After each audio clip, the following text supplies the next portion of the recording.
All right, next question I want to take a look at with you is number 26 from the first part of this practice test.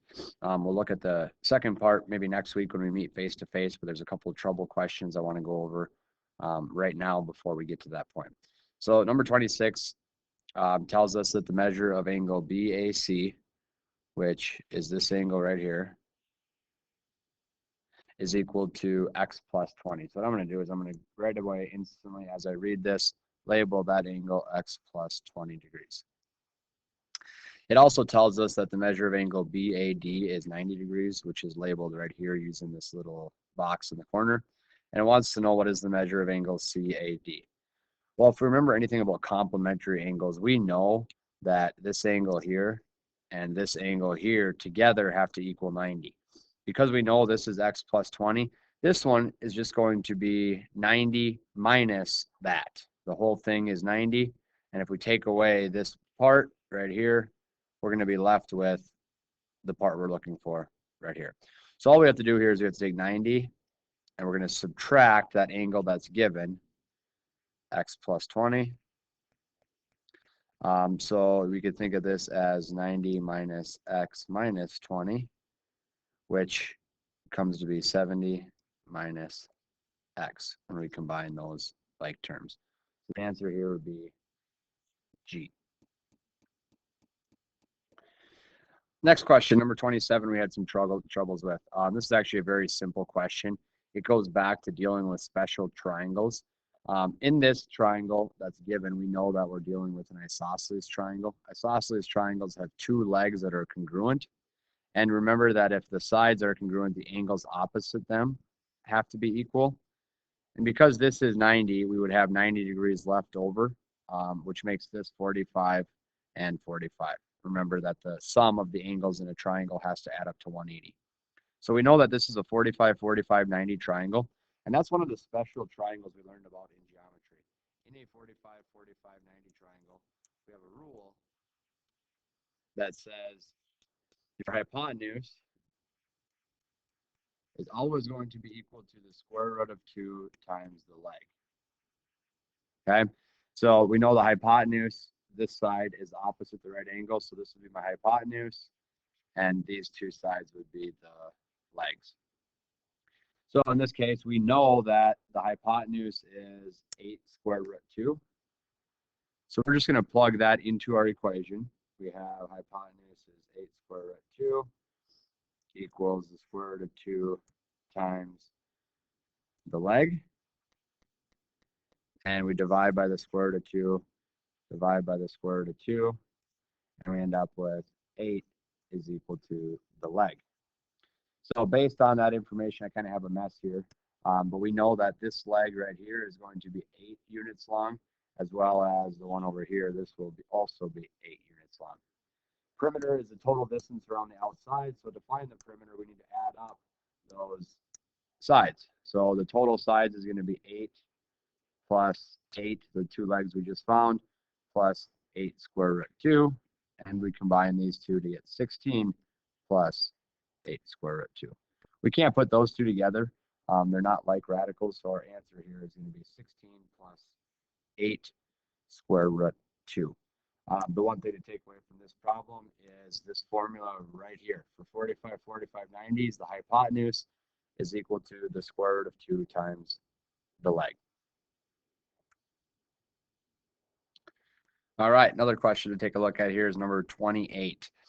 This is the graph of a parabola. We know it's a parabola because this equation right here is that of a parabola in standard form, ax squared plus bx plus c. What this question is really asking us to do is to figure out how many or what type of solutions we're going to have when we set this graph equal to 0. So if we make y 0, what we're going to have here is we're going to have 0 equals ax squared plus bx plus c. Often when we have a parabola set equal to 0, we'll be asked to solve this. We could say that we're finding the roots, we're finding the solutions. They all mean the same thing. So roots, solutions, zeros are interchangeable when we have a parabola or quadratic equation set equal to 0. Now, remember, we're plugging y in, or 0 in for y. So what this is really asking is, where does this graph of this parabola, so this graph right here, this equation, is this graph. Where does this graph that's given to us have y values? Here's our y-axis, this axis. Where does our graph have y values equal to 0? And that would be at this point right here.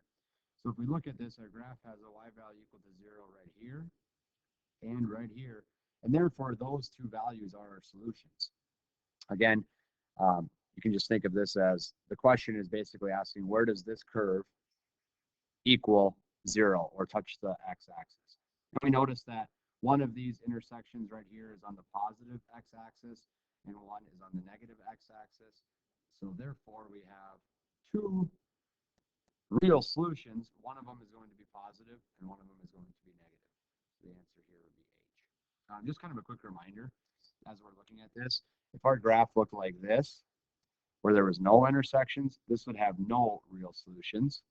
If we had a graph that looked like this would have one real solution. It just touches one time. So this would be one solution. This would be no solution. All right, so the answer to that one is H. The last question I want to look at from the first half with you is number 29. This question deals with a very important concept of complex numbers. It asks us to find the product. We know that product means multiply. So we need to multiply this, negative 3i plus 4 times positive 3i plus 4. As you probably remember, when you're multiplying two sums, as in this case, or two sets of parentheses, we need to use the FOIL process. We multiply here. Negative 3i times 3i is going to be negative 9i squared. Negative 3i times 4 is going to be minus 12i. We work the second part here. We have 4 times 3i is positive 12i. And finally, 4 times 4 is 16. With this, we can combine like terms. We notice that negative 12 and positive 12i cancel. The most important part of this problem, and the reminder I want everybody to pay attention to here, is this. You have to remember that imaginary numbers are stemmed or come from this idea of I squared. I squared in math is equal to negative 1. We could kind of work backwards here. If we took the square root of both sides, we'd have the square root of negative 1 equals I.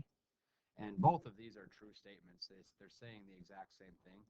But it's important to realize that imaginary numbers come from this idea of a square root of a negative. The square root of a negative, we're taught at an early age, is not possible. Once we get to algebra 2, we look at the square root of a negative as an imaginary number. So it's really important to remember that I squared is equal to negative 1. Anytime you're multiplying or adding or working with I squared, it has a real number value equal to negative 1. So in this problem right here, all we need to do is replace I squared with negative 1, as we just talked. We'll still have to add 16, and 9 plus 16 is 25.